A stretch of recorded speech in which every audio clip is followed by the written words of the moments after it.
सुप्रभात मेरे प्यारे बच्चों, स्वागत है आपका हिंदी कक्षा में।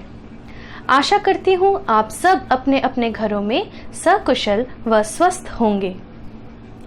आज इस कक्षा में हम वटवृक्ष पुस्तिका का पाठ 6 मेरा छात्र जीवन पढ़ेंगे।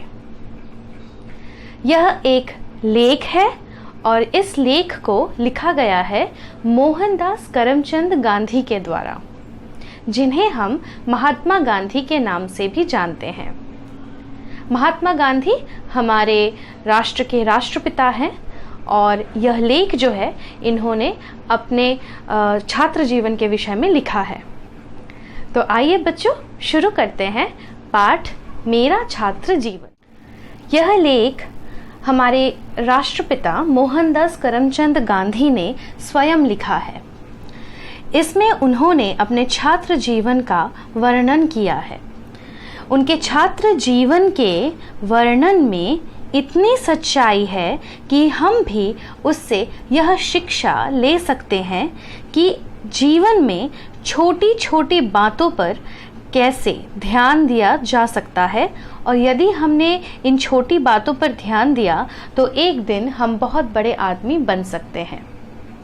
तो बच्चों, ये लेख जो है वो हमारे राष्ट्रपिता ने अपने छात्र जीवन के विषय में लिखा है और इस लेख से हमें यह शिक्षा प्राप्त हो सकती है कि जीवन में अगर सच्चाई रहे और सच्चाई के साथ यदि हम छोटी सी छोटी बातों पर ध्यान देना शुरू कर दें, अपना जो है ध्यान और कंसंट्रेशन अगर हम बढ़ा दें, तो डेफिनेटली हम लोग जीवन में एक बड़ा आदमी बन सकते हैं। तो आइए बच्चों, इस पाठ को हम आगे पढ़ते हैं। हाई स्कूल में मैं मूर्ख नहीं माना जाता था। शिक्षकों के प्रति प्रेम भावना हमेशा प्रकट करता रहा। हर साल माँ बाप को विद्यार्थी की पढ़ाई तथा चाल चलन के संबंध में प्रमाण पत्र दिए जाते थे। उनमें कभी मेरी पढ़ाई या चाल चलन की शिकायत नहीं की गई। तो बच्चों, यहाँ मोहनदास जी अपने छात्र जीवन के विषय में ये लिखते हैं कि उन्हें अपने छात्र जीवन में कभी भी शिक्षकों से कोई डांट नहीं पड़ी, या उनका जो प्रमाण पत्र रहा, यानी कि जो सबूत, या हम इंग्लिश में कह सकते हैं जिसे रिजल्ट हमें मिलती है हर एक कक्षा के बाद, उनकी रिजल्ट बहुत अच्छी रही। और जो सबूत के तौर पर शिक्षक माँ बाप को, विद्यार्थियों के माँ बाप को जो सबूत भेजते, वो उसमें भी उनकी जो है तारीफ़ें रहती। उनके नाम की कोई भी शिकायत शिक्षकों ने उनके माँ बाप से नहीं की। ठीक है। दूसरे दर्जे के बाद तो इनाम भी पाए और 5वीं तथा 6ठे दर्जे में तो क्रमशः 4 रुपए और 15 रुपए मासिक छात्रवृत्तियां भी मिली थी। बच्चों, छात्रवृत्ति यानी कि जिसे हम इंग्लिश में स्कॉलरशिप कह सकते हैं। तो यहाँ पे मोहनदास जी कहते हैं कि वो पढ़ाई में बहुत ही अच्छे रहे और 5वीं और 6ठे कक्षा में जब वो थे तब उन्हें 4 रुपए और 15 रुपए जो है उनको छात्रवृत्ति मिलती थी। जो बच्चे पढ़ाई में अच्छे होते हैं उनको छात्रवृत्ति दी जाती है, उनको और भी आगे पढ़ने के लिए। ठीक है। तो यहाँ पे मोहनदास जी को भी कुछ ऐसा ही छात्रवृत्ति मिलता रहा और उनका ये कहना है कि बचपन में वो ज़्यादा कभी भी बदमाशी नहीं किया करते थे और पढ़ाई में काफ़ी अच्छे रहे। छात्रवृत्तियां मिलने में मेरी योग्यता की अपेक्षा भाग्य ने अधिक सहायता की। तो बच्चों, यहाँ पे महात्मा गांधी कहते हैं कि जो स्कॉलरशिप उन्हें मिली, यानी कि जो छात्रवृत्तियां उन्हें मिली, उनमें उनको ऐसा लगता है कि उनकी योग्यता से ज़्यादा उनका भाग्य सहायक रहा। ठीक है। उनको ऐसा लगता है कि उनकी इतनी योग्यता शायद नहीं थी, यदि भाग्य उनकी सहायता नहीं करता तो शायद उनको ये छात्रवृत्ति नहीं मिलती। ठीक है। छात्रवृत्तियां सब लड़कों के लिए नहीं थी और उस समय 40-50 विद्यार्थियों की कक्षा में गुजरात के विद्यार्थी बहुत नहीं होते थे।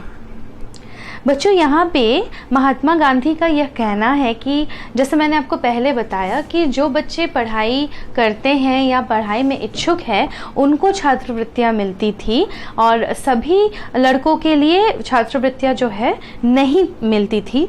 और महात्मा गांधी जब छोटे थे उस समय की बात है, आज से बहुत साल पहले की बात है, तो वहाँ एक विद्यालयों में एक कक्षा में 40 से 50 विद्यार्थी एक कक्षा में हुआ करते थे और गुजरात में ज़्यादा विद्यार्थी नहीं जाया करते थे। अपनी तरह से मुझे याद आता है कि मैं अपने को बहुत योग्य नहीं समझता था। इनाम अथवा छात्रवृत्ति मिलते तो मुझे आश्चर्य होता। आश्चर्य यानी हैरान होना। तो जब उन्हें छात्रवृत्ति मिलती थी महात्मा गांधी को, तो वो बहुत आश्चर्य होते थे, बहुत हैरान हो जाते थे कि मेरी तो इतनी योग्यता नहीं है, तो फिर मुझे छात्रवृत्ति क्यों मिल रही है। उनका यह मानना था कि आप में चाहे कितनी भी योग्यता क्यों ना हो, आपको कभी भी घमंड नहीं करना चाहिए। हमेशा ये सोचना चाहिए कि आप किस तरीके से आगे और बढ़ सकते हैं, आप किस तरीके से आगे और अपने आप को जो है पढ़ाई में या किसी भी क्षेत्र में और ज़्यादा आप उसमें ज्ञान प्राप्त कर सकते हैं। ठीक है।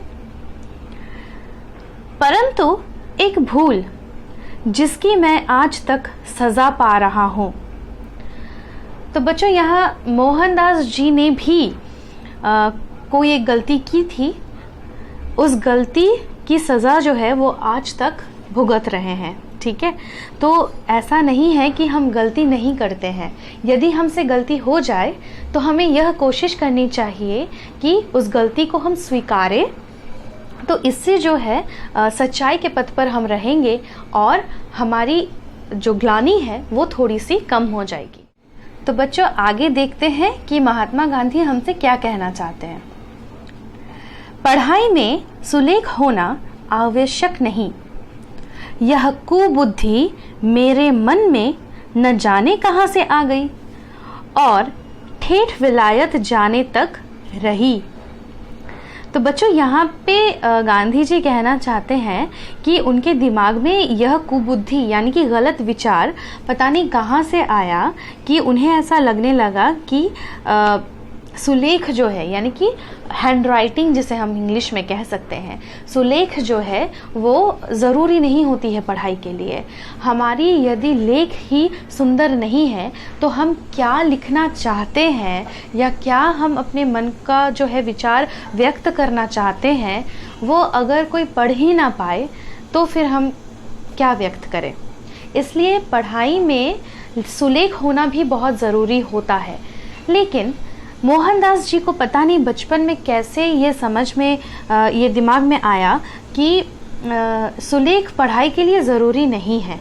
हम बस पढ़ाई को याद कर ले, पढ़ाई को करें तो वो काफ़ी है, सुलेख ज़रूरी नहीं है। ठीक है। तो उनका ये कहना है कि ये जो सोच है उनकी विलायत यानी कि विदेश, तो हम सबको पता है कि मोहनदास जी ने अपनी जो पढ़ाई है वो पूरी की है विदेश से। ठीक है। तो उनका ये कहना है कि जब वो विलायत गए तब तक उनके दिमाग में यही विचार रहा कि सुलेख ज़रूरी नहीं है पढ़ाई के लिए, लेकिन ये एक गलत विचार था। अब उन्हें इस बात का जो है पता चल रहा है कि ये जो सोच थी उनकी वो गलत थी।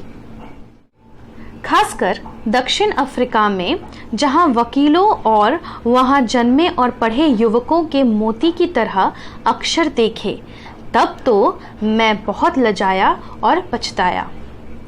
मैंने देखा कि लेख का खराब होना अधूरी शिक्षा की निशानी है।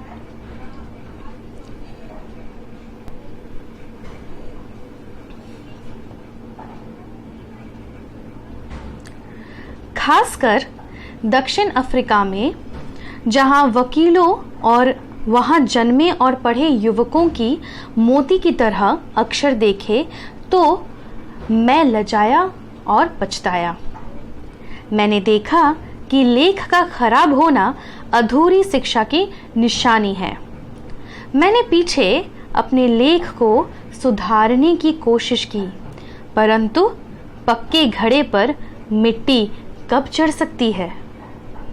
बच्चों, यहाँ पे गांधी जी ने बहुत ही महत्वपूर्ण एक बात कही है कि उन्होंने अपनी पढ़ाई जो है वो दक्षिण अफ्रीका से पूरी की, और वहाँ के जो वकील थे और वहाँ के जन्मे जो युवक थे, उनकी जो लेख थी वो मोती की तरह सुंदर थी, बहुत ही खूबसूरत। तो गांधी जी की उतनी सुंदर लेखन नहीं थी, ठीक है। तो उनको इस बात का बहुत पछतावा हुआ और उन्हें ऐसा लगा कि उनकी शिक्षा जो है वो अधूरी रह गई है। तो उन्होंने बहुत कोशिश की अपने लेख को सुधारने की, अपने हैंडराइटिंग को सुधारने की, पर अब तो उनकी हैंडराइटिंग और उनकी जो लेख है वो वैसी बन ही चुकी थी। अब वो कितना भी कोशिश करे वो नहीं सुधर सकती थी। इसलिए उन्होंने यहाँ पे एक बहुत ही अच्छी जो है पंक्ति कही है, वो है पक्के घड़े पर मिट्टी कब चढ़ सकती है। पक्के घड़े यानी कि जब मिट्टी को हम अच्छे से उसको जो है घड़े का एक आकार देकर जब उसे हम पक्के घड़े के रूप में परिवर्तित करते हैं, उसको जलाकर, मिट्टी को जलाकर उसको जो है हम पक्के घड़े में बदल देते हैं, उसके बाद हम उस घड़े का जो नक्शा है, उसका जो आकार है, उस पर ऊपर से गीली मिट्टी देकर नहीं बदल सकते। क्यों? क्योंकि वो पहले से ही वैसा जो है बन चुका है, उसके बाहरी तरीके से हम उसका जो है आकार बदल नहीं सकते हैं किसी भी तरीके से, ठीक है।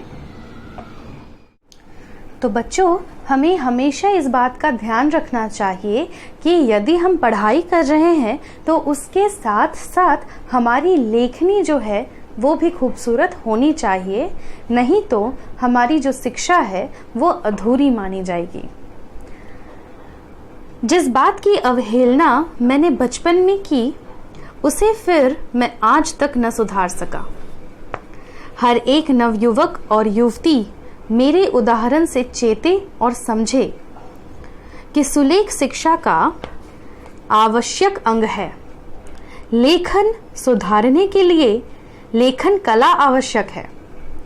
मैं तो अपनी यह राय बता रहा हूँ कि बालकों को आलेखन कला सीखनी चाहिए। आलेखन कला यानी कि रचना, ठीक है। जैसे हम लोगों को कोई एक विषय दे दिया जाता है और हमें बोला जाता है कि इस विषय पर आपकी जो विचारधारा है उसे आप लिखिए, तो इसे हम कहते हैं आलेखन, या जिसे हम कह सकते हैं निबंध लेखन, ठीक है।